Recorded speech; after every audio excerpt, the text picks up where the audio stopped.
We all know they are not there for the people of the Balkan. They are not there for the Ukrainian people. Balkan themselves, they have to come with a strategy. The Russian using a huge propaganda in Iraq. They have the network, they have the embassy is very active there, understand the struggle between the West and Russia. And Ukraine is a victim of that, that struggle. So Iraqi people will stand in general with the Ukraine. The Russian in Balkan is always, that's part of the Russian policies. How do we get and defend our borders, or how do we expect that border to be safe? So it's just defending itself from inside to get it outside. The outside should be the Russian, literally, we all know they are not there for the people of the Balkan. They are not there for the Ukrainian people. The Ukraine and Balkan need to be careful too.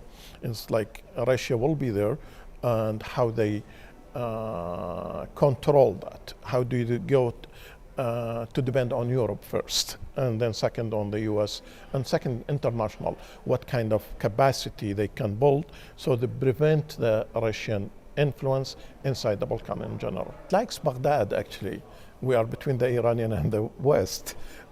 In the Balkan in general, they are between Russia and the struggle of the American policies.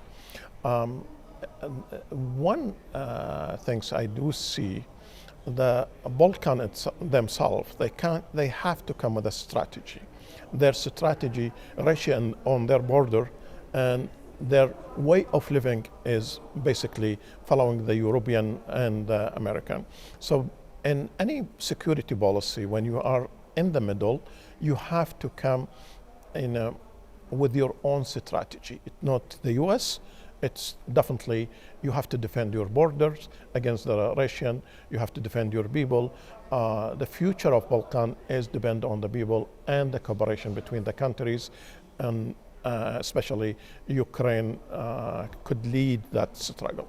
The Russian using a huge propaganda in Iraq. They have the network, they have the embassy is very active there, and basically the ambassador also in Baghdad is very effective. He's going out, he's talking to people, and so a lot of the information that's separated in Baghdad, it comes from the Russian ambassador.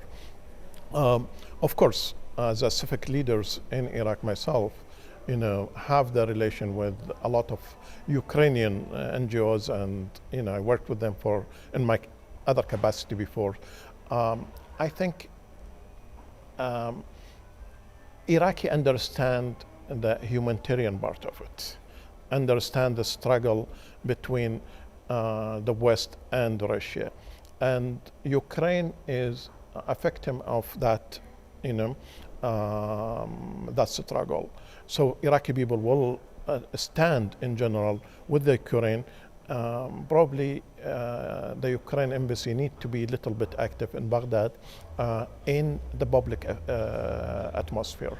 They need to go to the Iraqi parliament, they need to go to the Iraqi NGOs, they need to at least talk to people in general. It's hard to, from a strategy point, to see the end of it. And it's like there's a huge two worlds, the Western worlds to limit the power of Russia, and then the need of economic relief in Europe. So would it be end? I hope it will be end for the benefit of the Ukrainian people, not to the Russian pressure and the economic need in. I think the war will stop at one point, and I hope the Ukrainian keep their land, and people will influence the international to reconstruct Ukraine, because it is one of the greatest spots in Europe that promise the world to balance the world.